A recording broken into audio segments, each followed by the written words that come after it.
Welcome to SciSense, where we unwrap scientific research, because science should not be a puzzle. Oh my gosh. Okay, Mike, I am so excited about this one. We're diving into a paper called Removal of Promoter CpG Methylation by Epigenome Editing Reverses HBG Silencing.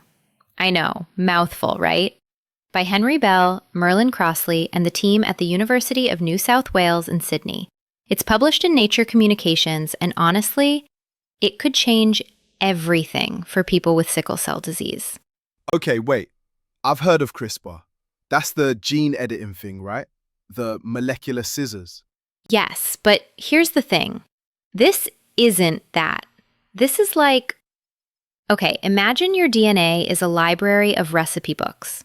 Traditional CRISPR is like going in with scissors and cutting out pages, maybe gluing in new ones, which works, but sometimes you accidentally cut the wrong page, right? That sounds kind of scary, actually. Exactly. So what these researchers did is completely different. Instead of cutting anything, they're just highlighting recipes. They're telling the cell, hey, read this recipe instead. Hold on. So the recipe was already there? Yes, this is the part that blew my mind. So when you're a baby in the womb, you produce this special type of hemoglobin. That's the protein in your blood that carries oxygen, called fetal hemoglobin. It's actually better than the adult version. But after you're born, your body naturally switches it off and starts making adult hemoglobin instead. Wait, we had a better version and our bodies just turned it off. Right? It's wild. Now here's where sickle cell comes in. People with sickle cell disease have a mutation in their adult hemoglobin gene. Their red blood cells get all misshapen, like crescents instead of nice round discs, and they clog up blood vessels. It's incredibly painful. Oh man, that sounds awful. It really is.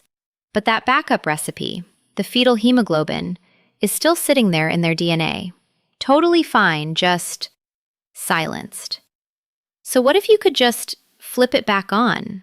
So you're saying the fix was inside them the whole time? That's like a superhero origin story. I know. So the UNSW team used what's called a dead version of CRISPR. Dead CRISPR. Yeah, so they took the CRISPR machinery but disabled its cutting ability. It can still find the exact spot on the DNA, but instead of cutting, they attach these little molecular switches that basically remove a "do not read" tag from the fetal hemoglobin gene. So it's like removing a close sign from a shop that was always there. Perfect analogy. And it worked. In patient cells, they got the fetal hemoglobin pumping again, enough to potentially reverse the disease symptoms. And because nothing was cut, the risk of mistakes dropped dramatically. Can we just appreciate how elegant that is? Instead of bringing in new stuff or cutting things out, they just used what was already there. And this could work for other diseases too. Any condition where there's a helpful gene that got switched off.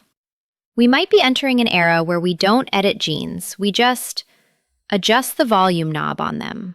That's incredible. Thanks for joining us, everyone. See you next time. Thanks for listening to SciSense. Share it with a friend. See you next time.